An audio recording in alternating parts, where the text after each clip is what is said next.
The key issues. Gregory intended for the Celtic branch of the Western Church to rush joyfully into his organisational chart and come singing and dancing to sit under the central control of Canterbury. But the native Celtic Church had other ideas. They were based in the north, on the Holy Island, Lindisfarne, and they did things their own way. They set their own date for Easter, and the monks even had different haircuts. The Roman style was to shave the top of the head in the form of tonsure that we know today. It's not certain how the Celts did theirs, but they may have shaved in front of a line running from ear to ear.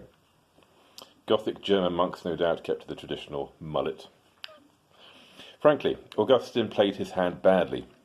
He called a council in 602 at which he failed to show the Celtic contingent enough respect, remaining seated when they entered the room.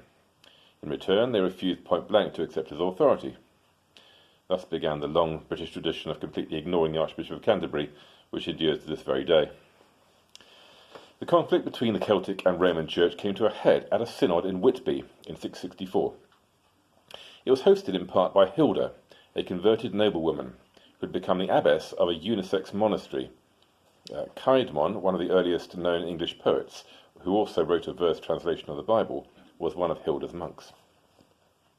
The meeting was convened by King Oswy of Northumbria, with the aim of reconciling some of the conflicts between the Celtic and Roman versions of Christianity. The Romans considered the northern Christians uncouth and uncivilized. Meanwhile, the Celts considered the southerners patronizing, arrogant, imperialistic, southern softies. In the argument over the date of Easter, one monk compared the two sides thus: "The Hebrews, Greeks, Latins, and Egyptians, who are united in their observance of the principal solemnities, versus an insignificant group of Britons and Irish, who are pimples on the face of the earth." This, though, was the key issue. The whole Christian year was centred on the great feast of Pascha, or Easter, as it became known. This was the most sacred festival of the Christian year, far more important than Christmas. Ambrose called the 3 days of Good Friday to Easter Sunday the 3 most sacred days of the Christian year.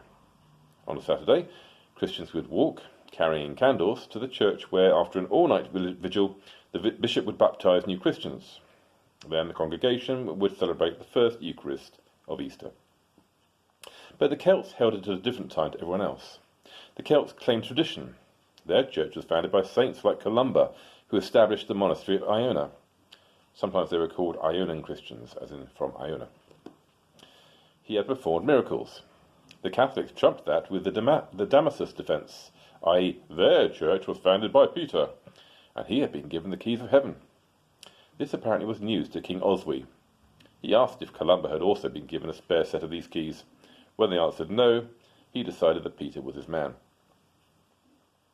Oswy may not have been the sharpest knife in the box, but he was bright enough to know that if he wanted to get into heaven, it paid to be nice to the bloke who had the keys. So, after that, British Christianity increasingly came under control of the successor of Peter, the Bishop of Rome. Evidence that the clergy really didn't understand the local culture can be found in a decision from a local church council in 787 in Calcuth, Northumbria. This banned all pagan tattoos. As far as I know, it's never been rescinded, so Geordies, take note. Tattooing remained popular among royalty, though.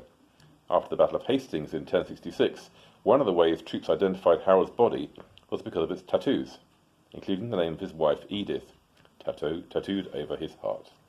Isn't that nice?